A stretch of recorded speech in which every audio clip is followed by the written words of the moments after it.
Al-Quran adalah petunjuk dalam kehidupan manusia. Di dalamnya terdapat banyak perumpamaan-perumpamaan yang menjadi petunjuk untuk kehidupan manusia.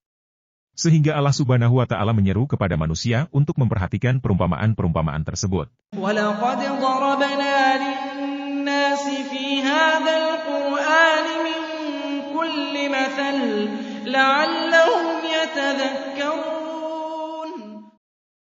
Salah satu petunjuk yang disampaikan dalam wujud perumpamaan dalam Al-Quran adalah nyamuk. Saat ini kita sudah berada dalam ruang lingkup kemajuan ilmu pengetahuan dan tidak salah bila kita menggunakan kacamata ilmu pengetahuan untuk memperhatikan dan fokus terhadap perumpamaan firman Allah Subhanahu wa Ta'ala tersebut. Apa dan bagaimana ibrah dari penciptaan nyamuk dalam Al-Quran? Inna Allah la yastahi an yadriba mathalan ma ba'udatan fama fawqaha فأما الذين آمنوا فيعلمون أنه الحق من ربهم وأما الذين كفروا فيقولون ماذا أراد الله بهذا مثلا يضل به كثيرا ويهدي به كثيرا وما يضل به إلا الفاسقين. Turunnya ayat ini adalah sebagai jawaban terhadap pertanyaan orang-orang kafir untuk menguji siapa di antara mereka yang beriman dan yang mengingkari ayat-ayat Allah Subhanahu wa Ta'ala. Melalui perantara ayat-ayat perumpamaan tersebut kemudian ada yang mendapat petunjuk, dan dengan perumpamaan itu juga ada yang tersesat. Mari kita ulas apa petunjuk dan hal yang menyesatkan manusia di balik ayat penciptaan nyamuk dalam Al-Quran. Allah Subhanahu wa Ta'ala berfirman dalam Al-Quran, dalam kitab Jami, Al-Bayan Ante-Awayel Ai Al-Quran, Tabari mengutip sebuah hadits di mana Yazid bin Sura menceritakan perihal penyebutan nyamuk pada ayat tersebut.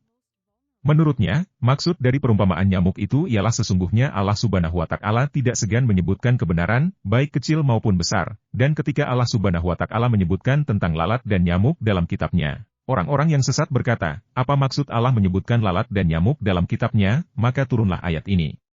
Ibnu Katsir dalam tafsirnya mengemukakan pendapat dari As-Sa'adi, bahwa orang yang disesatkan dalam ayat tersebut adalah merujuk kepada orang-orang munafik. Perumpamaan ini dibuat oleh Allah Subhanahu wa Ta'ala untuk menggambarkan keadaan mereka sendiri, akan tetapi mereka tidak mau percaya ketika perumpamaan itu sesuai dengan keadaan mereka.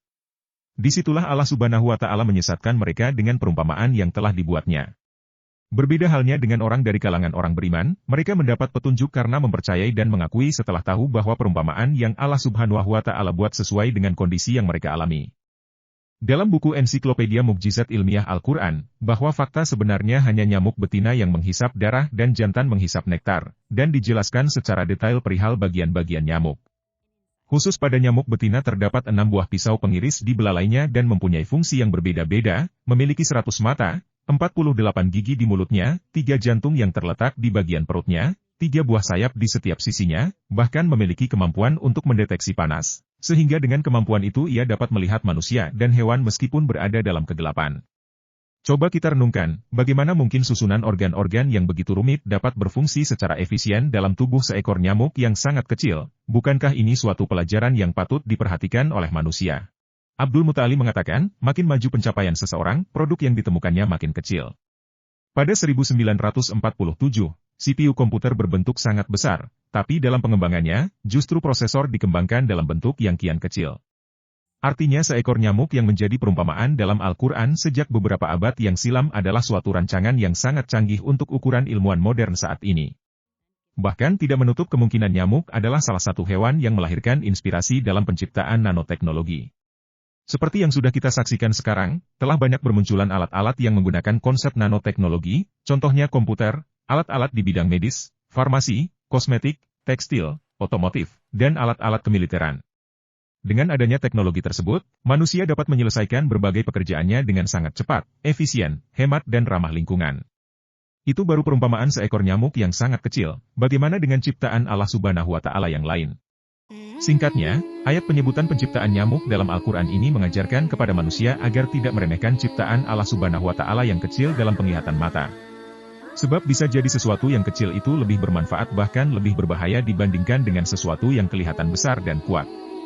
Masih teringat di dalam benak kita atas penjelasan Allah Subhanahu wa Ta'ala di mana Namrud merasa besar, cerdas dan berkuasa karena memiliki pasukan perang tak terkalahkan selama 400 tahun, ternyata dihinakan dengan dibunuh seekor nyamuk yang kecil.